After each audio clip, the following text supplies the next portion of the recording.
The growing use of mobile phones and addiction to social media reels are emerging as the major triggers behind the surge in domestic violence cases.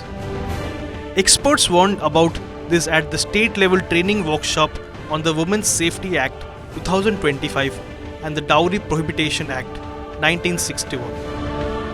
According to the Odisha Assembly White Paper, as many as 9,731 domestic violence cases were registered in 2024.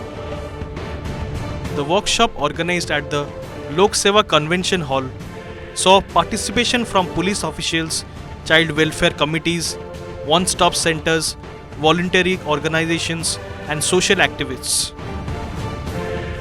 Participants engaged in discussions on tackling the growing trend and protecting women from abuse.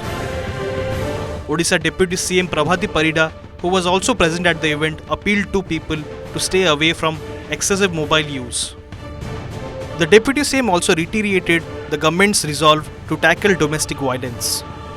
ये भी किसी issues आसुची कि reels बनै से निजको engage रखी family रे domestic violence टा भी बढ़ुची तेणु ताठू दूरे रहिले मु भाबुची भलरे उपयोग हवा कथा तार साइड इफेक्ट जहाँ अच्छी जेकोसी जिनस अधिक हम समाज को क्षतिकारक निश्चित भाव में आम पाखे जो गुड़ा केस गुड़ा आसूची अधिकांश मोबाइल रे बेसी प्रभावित से माने रील्स तैयारी करिया जो ऑब्जेक्शन तांकर इनलॉज घरे करूछंती एवं से माने रील्स जो गुड़ा बनाउछंती भी से बहुत नेकेड थाए जोटा आमे भी मध्य देखिछु आ विच्छेद हवार सेटा भी गोटे मुख्य कारण रहउछि।